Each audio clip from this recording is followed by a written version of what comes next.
Good morning to all of you. I hope you all are fine. आज हम second class का हिंदी व्याकरण का पाठ पढ़ेंगे, पाठ 13, जिसकी हेडिंग है समान अर्थ वाले शब्द। समान अर्थ वाले शब्दों को समानार्थक या पर्यायवाची शब्द कहते हैं। पर्यायवाची का मतलब होता है पर्याय, पर्याय समान और वाची बताने वाले, और समानार्थक भी समान अर्थ वाले। समझ में आ गया समानार्थक और पर्यायवाची का मतलब क्या है? देखिए, अब आपकी बुक के अंदर सिर्फ एक एक मीनिंग दे रखा है। इसको हम देखिए, पेड़ का मीनिंग क्या है? वृक्ष। वृक्ष का मतलब भी पेड़ ही होता है, और तरु का मतलब भी पेड़ होता है। पादप का मतलब भी पेड़ होता है, और रूख का मतलब भी पेड़ होता है। वृक्ष, तरु, पादप और रूख, इन चारों का अर्थ ही पेड़ है। इसे ही समानार्थक यानी समानार्थ आ रहा है ना, इसका भी मीनिंग पेड़ है, इसका भी और इसका भी। पादप, तरु, रूख और वृक्ष, इन चारों का ही मीनिंग क्या है? पेड़। तो ये समान हो गए ना, समानार्थक, समान अर्थ बताने वाले शब्द। अब नेक्स्ट देखेंगे, सुबह। बुक के अंदर आपकी में क्या दे रखा है? बुक के में दे रखा है आपकी में सवेरा। सवेरा के अलावा भी उसके अर्थ होते हैं, जैसे प्रातः, प्रभात, जो हम बोलते हैं सुप्रभात, तो ये वही प्रभात है।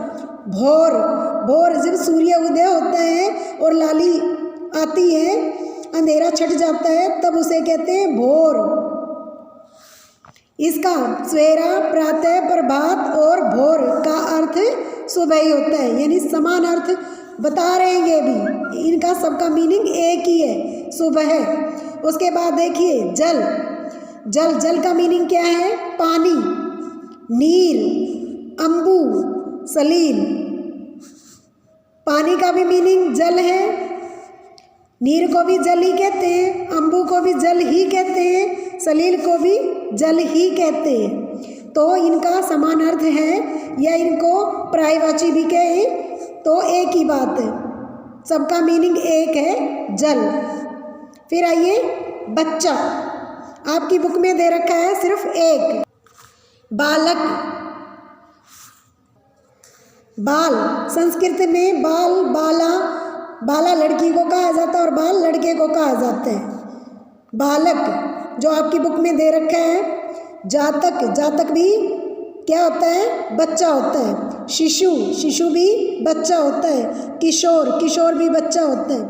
आपकी क्लास इतनी बड़ी नहीं है कि आप इतने सारे लिखोगे, इसमें से सिर्फ आपने 2 लिखने, जो आपको लगे कि हाँ मैं इसको याद रख सकता हूँ, ये मेरे लिए आसान है, मैं इसको भूलूंगा नहीं या भूलूंगी नहीं, मैं वो लिख लेती हूँ। तो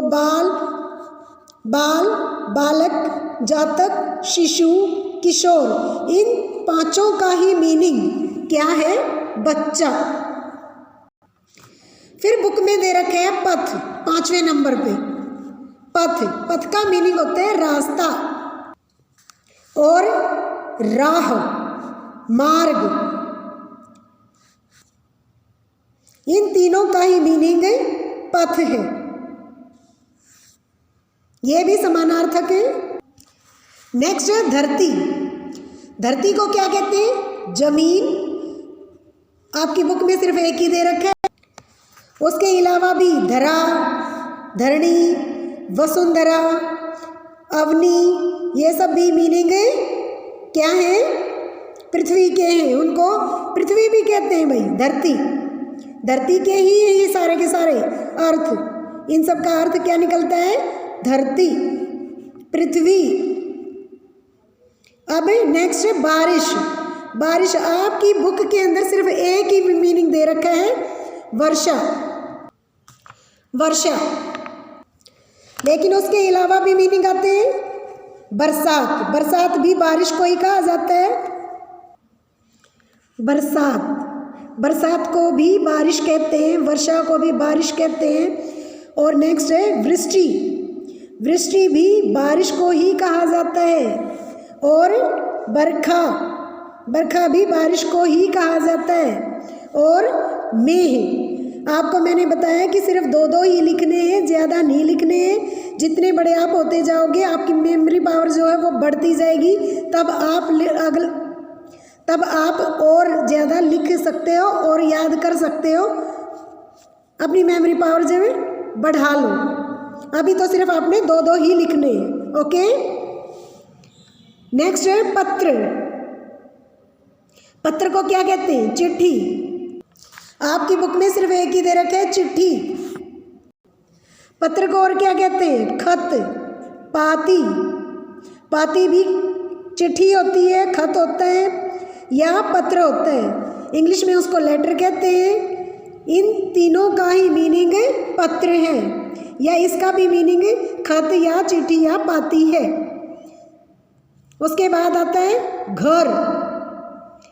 घर जो आपके चैप्टर से लिया गया है, सूरज का नया घर। घर को क्या कहते हैं? गृह। जैसे हम आपको होमवर्क देते हैं, होम माना ही गृह होता है। जैसे यहाँ कक्षा कार्य करते हैं, घर पे गृह कार्य करते हैं, तो ये गृह, घर, भवन, सदन, आलय। आलय भी ये इसी का मीनिंग है, घर का ही। निकेतन, ये चारों पांचों जो बोले गए हैं सभी शब्द, इन सभी का अर्थ एक ही है। क्या अर्थ है? घर। उसके बाद आकाश। आपकी बुक में आकाश दे रखा है, मीनिंग सिर्फ एक दे रखा है, नभ। आकाश का क्या क्या मीनिंग बताया? आसमान। नभ आपकी बुक में दे ही रखा है, गगन, अंबर, अनंत। अनंत क्यों कहते हैं आसमान को या आकाश को, गगन को, अंबर को? अनंत इसलिए कहते हैं क्योंकि उसका अंत नहीं होता। अ माने नहीं, अन्न माने नहीं, अंत माने अंत। जिसका अंत ना हो वो होता है अनंत। तो आसमान की आज तक लंबाई चौड़ाई का किसी को भी पता नहीं चल पाया है, इसीलिए इसको अनंत भी कहते हैं। शून्य, शून्य भी इसको कहा जाता है। क्यों कहा जाता है? क्योंकि आसमान में चाहे आप रॉकेट छोड़ दो, चाहे आप प्लेन से जाओ या कैसे भी जाओ, लेकिन आप उसकी ऊंचाई तक पहुंच नहीं पाते। हमें और ऊपर क्या दिखाई देता है? कुछ भी नहीं, खालीपन। शून्य का मतलब क्या होता है? खालीपन। तो हम आकाश को शून्य भी कहते हैं, अनंत भी, अंबर भी, गगन भी, नभ भी, आसमान भी। इन सभी का अर्थ एक ही है, आकाश। फिर है मित्र। मित्र का अर्थ है दोस्त। दोस्त और यार, सखा, साथी। हाथी मेरे साथी, एक फिल्म भी आई थी, हाथी मेरे साथी, यानी जो साथ निभाए वो साथी। दोस्त, यार, सखा और साथी का एक ही मीनिंग है। क्या मीनिंग है? मित्र। सूर्य, ये भी सूरज का नया घर से लिया गया है आपके चैप्टर से, क्योंकि हमने करवाया था तो इसको हमने ऐड कर दिया। सूर्य, सूर्य को और क्या कहते हैं? सूरज। सूरज के अलावा और क्या कहते हैं? दिनकर। दिन करने वाले है ना। फिर और क्या कहते हैं? भास्कर। भास्कर के अलावा और क्या कहते हैं? भानु, आदित्य। भास्कर, भानु, आदित्य। आदित्य का मतलब भी सूरज होता है, भानु का मतलब भी सूरज, भास्कर का मतलब भी सूरज, दिनकर का मतलब भी सूरज। सूरज का मतलब तो सूरज है ही, और सूर्य का मतलब भी सूरज। इन सभी का अर्थ एक ही है, इसीलिए इनको समानार्थक या पर्यायवाची कहते हैं। और आपने कितने लिखने हैं? सिर्फ दो ही लिखने हैं, केवल दो। उसके बाद देखिए चांद। आपकी बुक में सिर्फ एक दे रखा है, चंद्रमा। चंद्रमा, लेकिन चंद्रमा को और क्या कहते हैं? चंदा मामा भी कहते हैं ना। तो चंदा और राकेश। राका कहते हैं रात को, राका प्लस ईस्ट। जब हम इसकी संधि करेंगे, जब आप बड़ी क्लास में जाओगे तो इसका मीनिंग का पता चलेगा। राका कहते हैं रात को, ईस्ट कहते हैं स्वामी, नाथ। तो जो रात का स्वामी है या नाथ है उसे ही कहेंगे राकेश यानी चंद्रमा। रजनी, रजनी भी रात को कहा जाता है और रजनी प्लस ईश जब हम इसकी संधि करेंगे तो ये मीनिंग आएगा।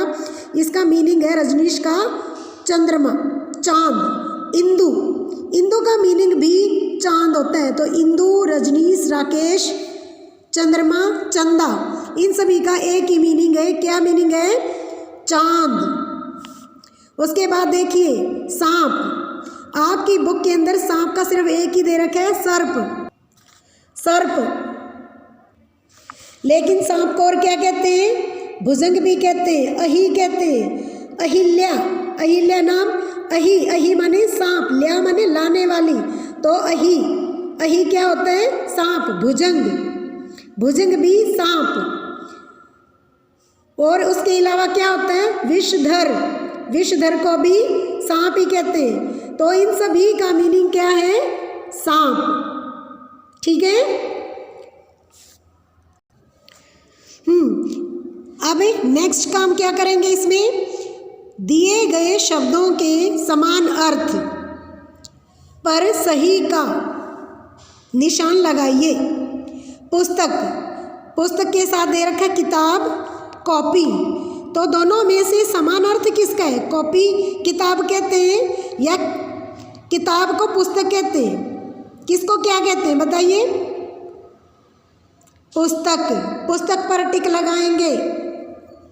कॉपी तो लिखने के लिए होती है, जिस पर हम लिखते हैं, जैसे ये कॉपी है जिस पर हमने लिखा है। लेकिन किताब पहले ही प्रिंट की जाती है मशीन से।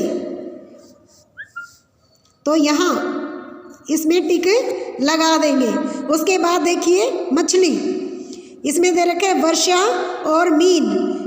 मीन मछली को कहा जाता है।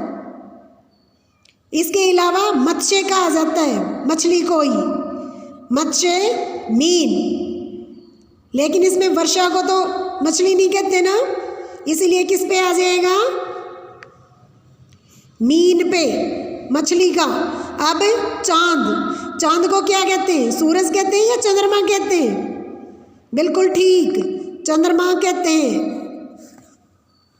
आकाश, आकाश को क्या कहेंगे? बादल कहेंगे या नभ कहेंगे? भाई आकाश में बादल होते हैं लेकिन बादल को आकाश नहीं कहा जाता, क्या कहते हैं? नभ। फिर बच्चा, बच्चा को क्या कहते हैं? पालक कहते हैं या बालक कहते हैं? पालक होता है पालने वाला और बालक होता है बच्चा। तो किस पर आना चाहिए? बालक पे।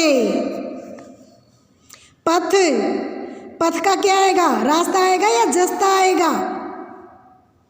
जस्ता तो एक धातु है लेकिन रास्ता, राह, मार्ग है, तो इस पे आ जाएगा। फिर जल, नीर, नारी, किस पर आएगा?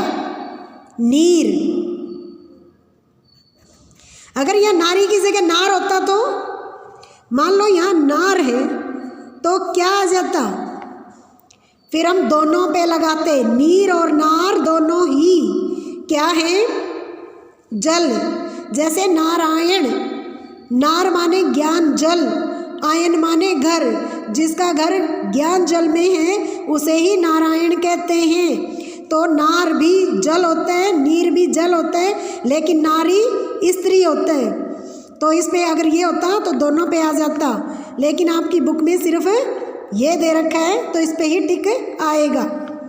अब घर, घर का क्या मीनिंग है? घृत या गृह। घृत होता है घी, घी को घृत कहते हैं, और गृह घर को कहते हैं। तो किस पे लगाएं? गृह पे। ठीक है। अब ये सारा काम अच्छे से कर लेना, अच्छी सी राइटिंग में। ओके।